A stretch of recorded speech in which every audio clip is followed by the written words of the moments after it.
Absolutely. So great to be here. Nice meeting you, Ethan. Um, so for a quick intro, my name is Vanishree. I'm the founder of Ferma. Ferma is a universal proof market.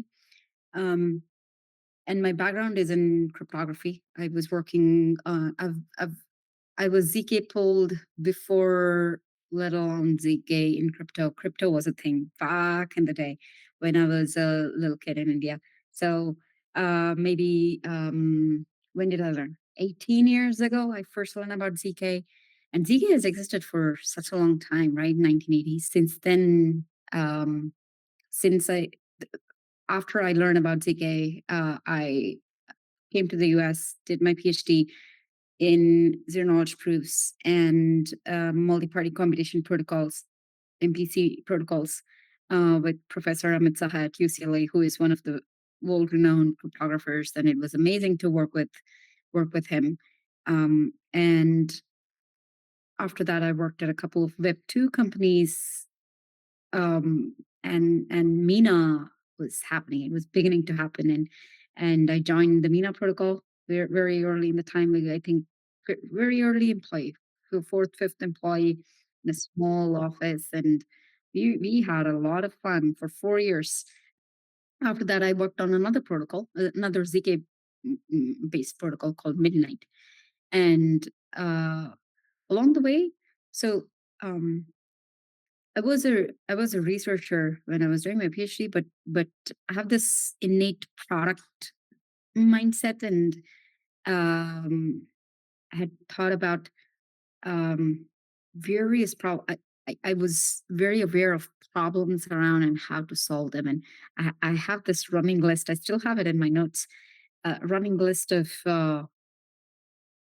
problems around that I see as problems and how to solve them. I still have this running list, and they were like very small. They could be small niche products, and it couldn't have been a company. Um, until I came across this problem of generating zero knowledge proofs at a time when zero knowledge proofs is just taking over the entire crypto world, one chain after another. Um, Mina was one of the OG ZK projects, but look at ZK now. It's pretty much everywhere. And while working on Mina and Midnight, I realized there is a gap. While the world is racing to embrace ZK, there are still some hurdles, and two of the hurdles.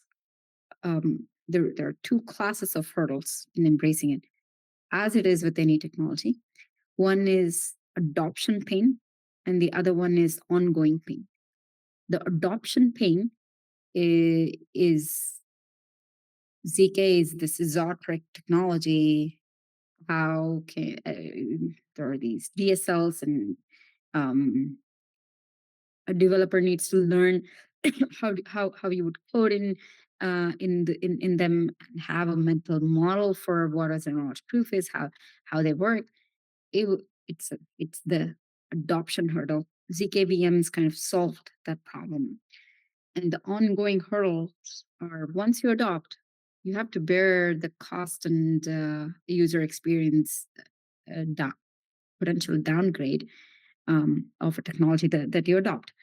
And that is very heavily felt with zero knowledge proofs. Zero knowledge, the proving cost and proving time are the primary hindrances to accelerated adoption that ZK deserves. And how do you reduce this proving cost and time? How do you how do you how do you enable developers with a tool or an infrastructure uh, with which they can generate proofs without having to think about without having to think about the all the mechanics of deploying the infrastructure in such a way that cost and time are low. How can we solve the proving aspect? Because proving is hard. So I should have said this ahead of time. Proving is really hard. Higher is the computation, higher is the amount of proving task. There is a overhead, factor overhead in proving. So going back to what we were saying, adoption hurdle, ongoing hurdles are deploying an infrastructure that can generate proofs in a cost efficient and performant manner, and that wasn't available off the shelf while we were working on the Mina protocol or the Midnight protocol, and that I knew was a gap to be filled, and a gap that will be more widely filled as time passes because ZK is just getting adopted everywhere. And um, and built up my thesis on what is actually the problem by talking to a lot of builders in the ZK space. Um, and started this project. Think so around this time, March is when we hired our first engineer, and it's been about a year of building. Cool. Um, yeah, before we dive in, I guess, to how Firma solves these kind of problems that you've outlined, I want to. You mentioned that, like, from your research background, you're always thinking not only about the nitty gritties, but also how this technology can be adopted and applied to the real world. So I'm curious about um, zooming out, like, what do you think the largest use cases for ZK are, and the things that you're most excited about? Like, we as crypto people have heard of like ZK being adopted on the VM level, on the infrastructure level. We've also started to see some like more like end user applications. So just as someone who's like really familiar with the space, curious what you're bullish on. Yeah, that's a great question, Nathan. I think just today there was this interesting conversation on this very topic happening in the Zero Knowledge podcast Telegram group, and um, I think that so forget about interesting applications, right? Uh, let's think about what can be the most successful applications, right? Okay. In ZK. Um, I think we've in the crypto space over multiple cycles we have tried to build various applications, right? The NFTs were a thing at some point in time. DeFi was still as a thing, was higher of a thing in a different cycle. I think we have tried to build these applications, and um, it is only to some extent that we have been successful. Hmm. And here is my thesis, right? And it is that we all have grown up using Web2 applications. And that is where users are, that is where the data is. If we are to build applications in crypto that is siloed away from Web2, I don't think it'll work. I think there are two things that are necessary to build successful applications in crypto. One is you need to bridge these crypto applications to Web2 applications, and you need to solve something that, of course, you need to solve something that you need to build something that is possible because of crypto, but not possible without crypto. And those are the applications that are likely to have a huge amount of success. And of course, it has to, yeah, it has to um, change somebody's lives in either in a big mass or for a small set and make a huge value difference. Um, and what are such applications? One is so how do you first okay how do you first bridge, and how do you create something that you currently don't have? You bridge with zk TLS is the way to bridge from Web2 to Web3, and Hmm. that's a great application of ZK.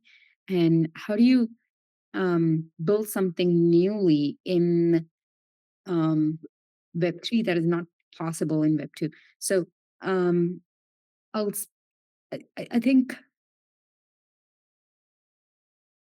so. Crypto gives you whenever you're building. So ZK has two things, right? One is you bring efficiency to systems, and the other one is you bring privacy to systems. So I'll give you an example with privacy as a focus property. So have you come across this app called Blind? Bling, I haven't. What's the premise? I used to use it. Um, so the premise is that you can prove that you're part of an organization, but you're anonymous. Okay. You're anonymous to that level. Oh, No, blind. blind, Yeah, yeah, yeah. blind. In it, They gossip about their, like, employers and stuff. exactly, Yeah. exactly.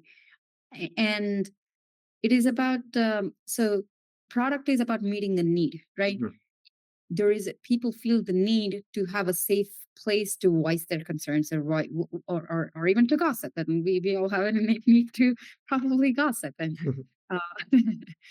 uh, so product that meets this. So here is a product people thought blind to some extent was successful and because it met the need of people, but so it said that even your company doesn't know what you're saying, who is saying that, but who knows? Like things can happen off channel. mhm, Um, what if some big company CEO goes and says to the blind team and says that, hey, look, you're valued at 5 billion. I'm going to buy you out. Or I'm going to buy a huge share at a much higher price. But you will need to tell me I need to have the keys. I need to know all the conversations. Who knows what happens in the background or what money got transferred under the table and what mhm. who has the keys. We don't know. We cannot check who is reading our messages. So this is a problem with blind.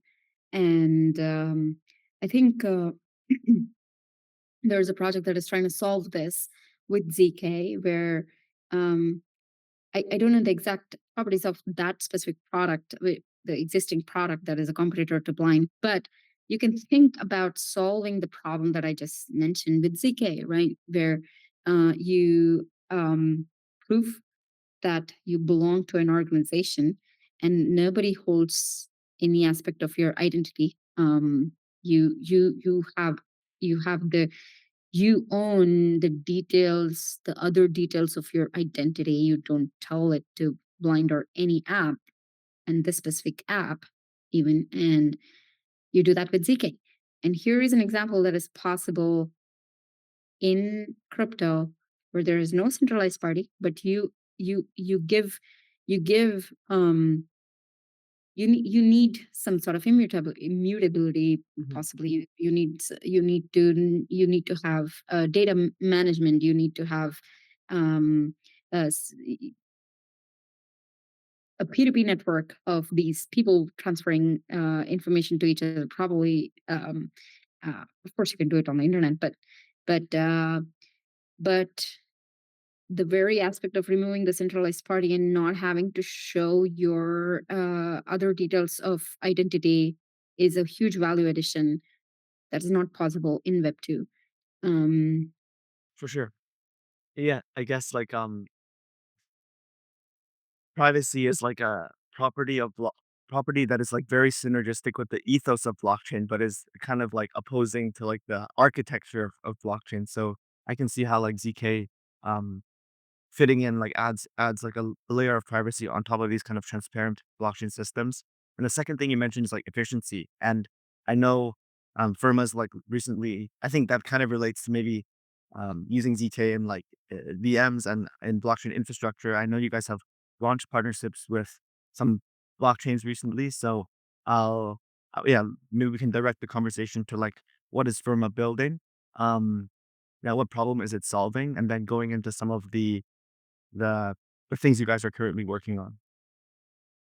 what is Formal building, and then we can talk about the recent partnership announcements. So, Sure.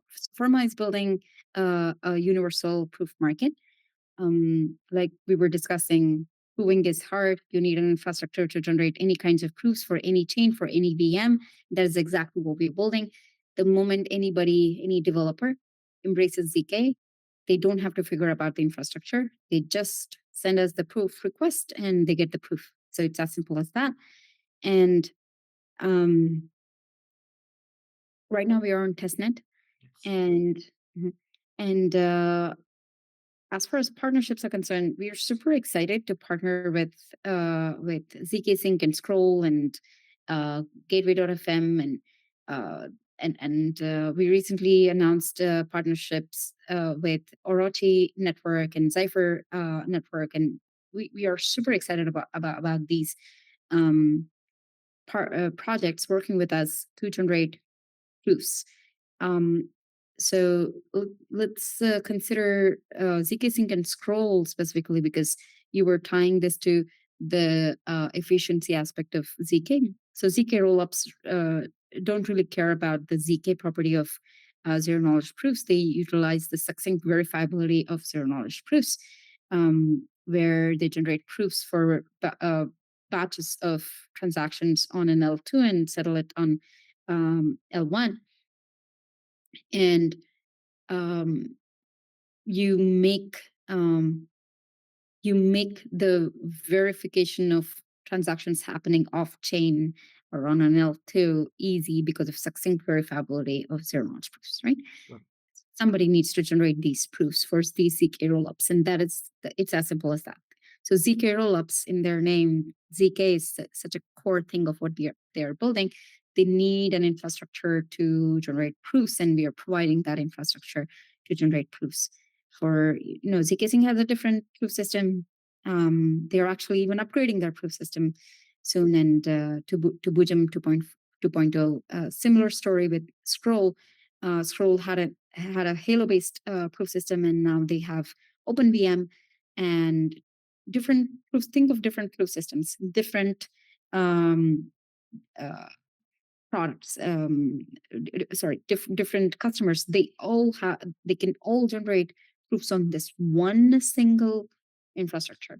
Right. Mhm. Hence the name universal proof market, right? That's the universality of it. Got it. So my understanding Ferma is, like you said, a universal proof market. You have customers like Scroll, ZK Sync, and other people who require proofs other than rollups. And on the other side, you have provers who are going to be the ones doing these proofs according to the standard um, requested by the customer. And in the middle is Ferma doing like the coordination between these, like the supply and demand, I guess. So what what work is like entailed within like coordinating this? Because there's like there's economic aspect of like pricing this. There's making sure the incentives are correct. There's um, conveying the type of proof that the customer needs. And yeah, curious, what does like coordination mean in this case? Great question, Ethan. So yeah, this is the only thing that we are doing, right? We are not the demand side, we are not the supply side. We're the coordination engine. And what does it do? So you get this queue of proof requests on the demand side, and there is this network of machines on the supply side and network of GPUs, let's say, and this coordination engine stores the state of availability of these machines, and you delegate you do the matchmaking um, through a mechanism design. And the mechanism designs, if you the mechanism design has two things that work concomitantly with each other, and one is the way you assign tasks, and the other is how you price these proofs. So the mechanism design that we have in our protocol, we are yet to publish our white paper on our mechanism design, but this is where we stand out. Um, we have a unique mechanism design, and um, what does it entail? To your question, what does it entail? It really entails these two things primarily. But if you look at the various modules, if you're looking at the from an architectural standpoint, what really are the modules in the centralized orchestration engine? We call it the Ferma core. It has this chain sync module. It has an accountant. It has a pricing module. It has um, a storage layer, which basically is a checkpointing layer. You think think of zk sync. Zk sync basically it has this multi-step proving. Intermediate steps uh, are given, so that there are various steps can be given to different machines, and there are intermediate steps. They get checkpointed in the storage layer so that maybe there are 5 steps. Fourth step somehow didn't work. Third step worked. So you can roll back your workflow into the third step and give it to these machines. Mhm. And so so these are one part, and there is another very important critical part that we are building, and that is, like I said, so proof generation typically isn't there are applications where you just delegate the task. Some demand side, we call it a proof seeker. A seeker gives you a task, you give it to a machine, get the proof, and give it back. That's it. But most of the applications that we have seen, it's not like this. Proof request actually is a workflow of steps. Mhm. You get a proof request, you actually probably have to do so in zk sync. A batch of transaction results in going from a batch of transaction to a proof, they have this multiple levels of recursion. And think of, actually, they have around 10K to 40K circuits that that are generating proofs for a single batch of transactions. It's a complex workflow. And what we have built is another tool that really makes it easy. This is one of my understanding is that this is one of the reasons why zkSync decided to work with us. It just is so easy for them to switch from one proof system to another proof system, which has a different workflow, and they can very easily specify their workflow in our developer tool. Got it. They just write it's a very flexible, it's a very flexible tool, and you can encode any complex workflow so easily in our developer tool. And our Ferma core takes the specification of the workflow and runs the workflow. Makes sense. So yeah. So if I'm understanding correctly, there's like an aspect of matchmaking where you're um, matching the request from the seeker to the available hardware. There's an aspect of accounting where you're ensuring that there's like correct compensation and incentives between the two parties. And um, uh, I guess the last thing you talked about is like the expressivity of the platform where it's kind of flexible and for like the seeker, um, yeah, they're not kind of locked in. They're able um, to change the request based on the requirements. And I guess if we want to double tap on this part, like let's say I'm a proof seeker, what would be like the process for me to like from beginning to end to like request a proof and then receive it from Ferma? Yeah. So very, very simple. Okay. Um, let's say it's a scroll sequencer, right? So it sends this batch of transaction. We know that we have this some domains, some way of specifying that this is coming from scroll, and this is the prover that we need to invoke. Um, I mean, this is the prover code that we need to invoke, and so as far as they are concerned, they just see the following. They give a proof request. We say we will do it in X dollars. They'll say, great, and then we generate the proof. And on time, we send the proof. That's all they see as far as they're concerned. Um, in the background, we run this mechanism design and figure out. So the pricing module really takes into consideration the state of the market, how much demand there is, what is the available supply, and prices accordingly, um, and specifies the price to the demand side. So there are various other things that happen in these various modules in Ferma core. But as far as the proof seeker is concerned, it's a very simple UX. Um, an additional interesting experience is for the developer. For the developer, so here is kind of the life cycle of developer deploying their Pure on Ferma. Um, Consider two cases. One case is where they're completely prepared with what they want to do. The other case is where they don't. They are just exploring. when they know everything about what they do, they need to know three things. One is, of course, the business logic that needs to get proven, Hmm. and the other one is proof system, and the third one is the preferred hardware configuration or the minimum hardware configuration. Got it. You can have minimum hardware configuration and also preferred hardware configuration because you have different kinds of sensitivity towards cost and time. Some people are care about cost, some people care about time, for example, right? So consider such a developer. That developer comes and says, "Hey, here is the prover code.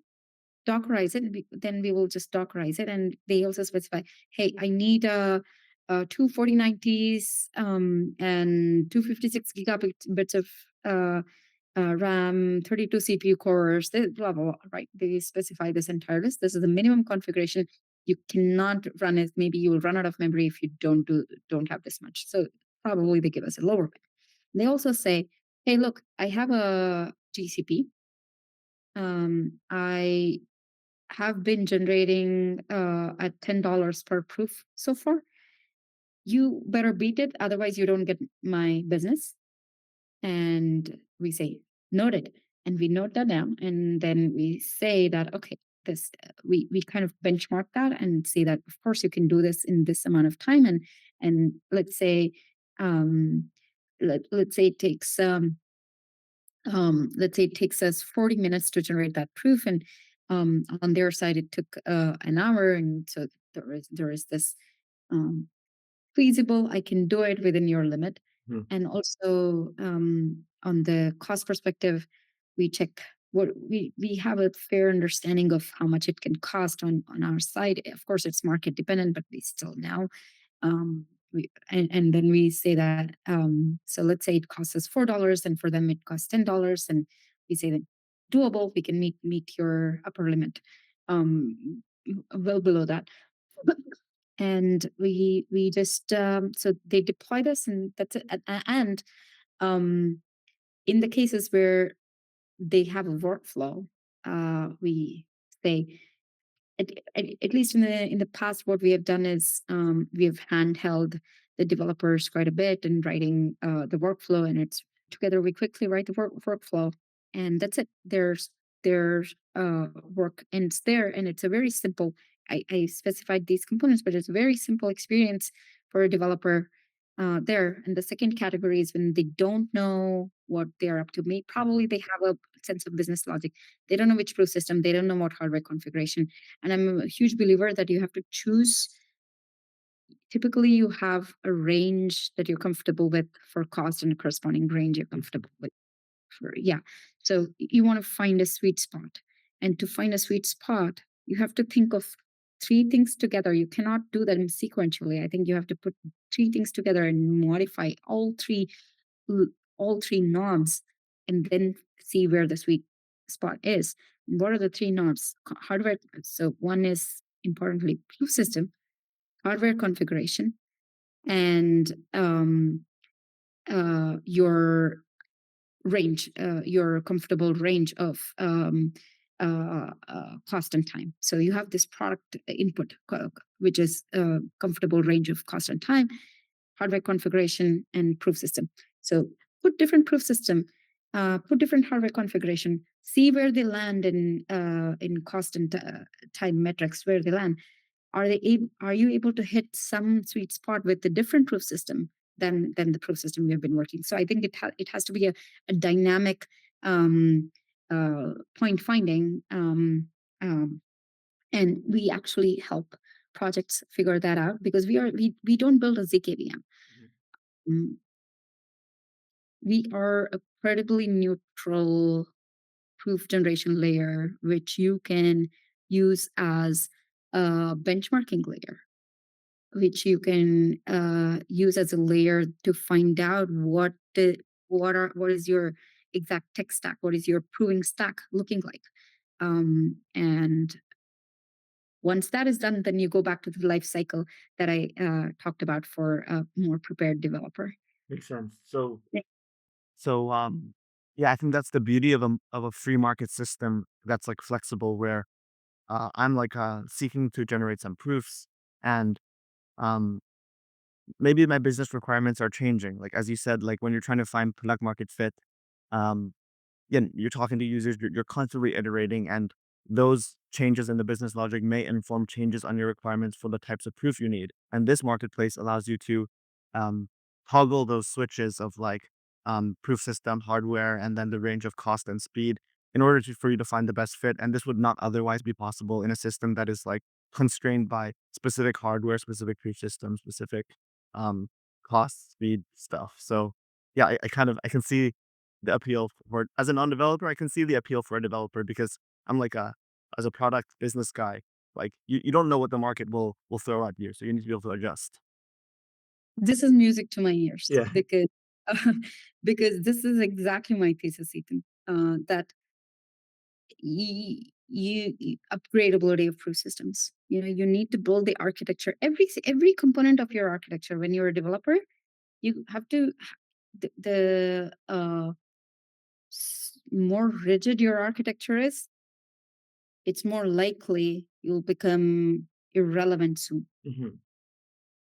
You have to have in every component have the ability to upgrade, right? And that is the true that's also true for proof systems.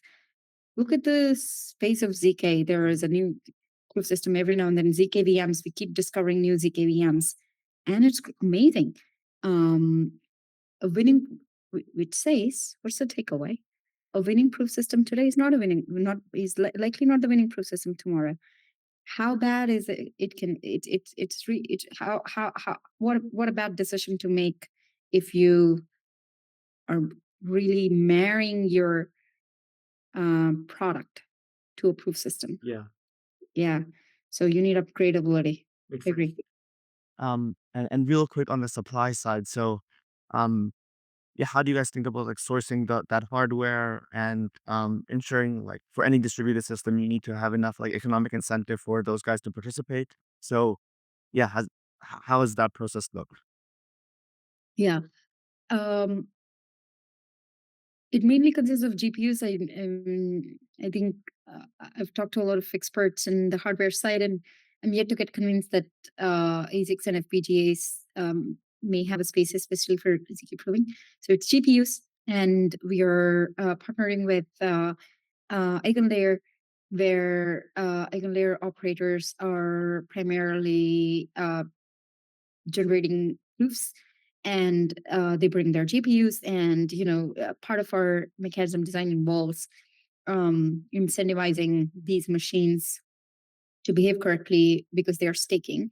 Um, and we have this heterogeneous machine type on the supply side, like there are 4090s, there are CPUs, etc. Mhm. Mhm. It makes sense. And so this is the restaking podcast. Like so to my understanding, the supply side is where the AVS design comes into place. Ferma itself, that coordination layer is not building as an AVS. Okay, got it. And um, I guess like broadly, I, for Eigenlayer slashing is coming live on mainnet soon. Rewards have been live for a while. I know you guys are on the dev net, so you're still um, and have yet to testnet, sorry, and have yet to release the white paper. But I hope mainnet is like quickly approaching. So how do you as like a founder think about um architecting your AVS such that it's going to be ready to go day one mainnet with the right incentives in place and also the right security guarantees. Um, and that relates to I think slashing rewards, all that stuff too. Yeah, I think we are just really relying on our testnet, really trying various um, upgrades on our testnet, and I think that's where we will learn, I guess. But um, the not we are not just testing the various implementation details, how secure the implementation is, but how are we meeting the demand, how are we meeting the expectations of the demand side and the supply side on testnet. Gosh, how's it been going? Very good. So we are doing it in phases, Okay. and we have to we really are conservative as far as testnet is concerned. we don't want to rashly do things, and we want to be so prepared and um, do it iteratively, even our testnet phases. So here is what I mean. Our first phase, we have our own operators, like fake operators, Mhm. pretend operators, who are doing a lot of work. And we take our supply side seriously. We don't want to have them go through a lot of upgrades and redeploying the um, uh, Dockers and stuff like that. We are letting our system break a lot by testing with these couple of fake operators in this first phase, and we are generating zk sync testnet proofs. Like, these are like real world proofs. There's not like some random proofs or anything, fake Mhm. proofs. No, we're actually testing that. We are testing the workflow. We are testing. Um, so the way we are phasing it is we are phasing it from the most peripheral parts of our system to the most in inner parts of our system. Peripheral parts are, how do you onboard uh, an operator? How can you make this onboarding experience as seamless as possible? And once you onboard, so that's a significant part of our first phase. And as we go through phases, the more inner parts are, how do you do that counting? How does that counting work very well? Are there any bugs there? And we also have our audit happening right at this time, and we are also changing our code as the phases are progressing. So I think it is going good, and I'm very happy with our approach of testnet of being conservative. We take the supply side, the demand side, their expectations seriously. Yeah, Cool. Well, that's really exciting. And I'm glad like the market is also being receptive, as indicated with like all the partnerships you guys are doing. Um, I guess like what's the timeline and like what can people expect for your guys' like roll up schedule? Also, if there's anything else you want to flag, like announcements or future things to keep an eye on. yeah. Um, so testnet, I think this is more for institutional on the supply side, because you need like 49 keys, and For sure. you can't do it on a normal laptop. It is what it is, because zk sync is generating Mhm. it generates some huge amounts of data, and hugely complex computation needs to be proven there. So that is why you need bigger machines, and it's not amenable for the community to get involved. But like we have said in some of our announcements before, we just ask them to stay tuned. So hope probably something fun is also coming. Okay, exciting. And I guess like yeah, ZK, this is like a s- it just came to me this question from what you were just saying, but ZK Sync is already live in production, and um, I guess what's the process for like customers to switch, which like once Ferma goes live in on mainnet, like switch over from their existing systems onto Ferma, like yeah, what's involved in that process? Yeah, I think it's easy peasy, because you just end your contract with GCP and routing your proofs to us. And it does take some amount of building prior to that, which is just this workflow, and then giving us the Docker for the provers, and which is also fairly straightforward in my view. And I think I think switching is easy. Cool. Well, no, I'm excited to follow you guys' progress. Yeah, that's all the questions that I had, but I really appreciate the time. I definitely learned a lot, and I wanna yeah let you have a chance to like share where the community can follow you. Yeah, Yeah, Ethan, amazing to be here, and it was fun talking to you.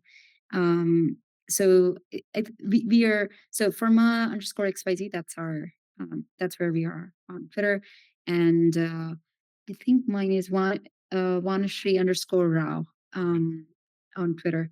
So I think people are welcome to DM us.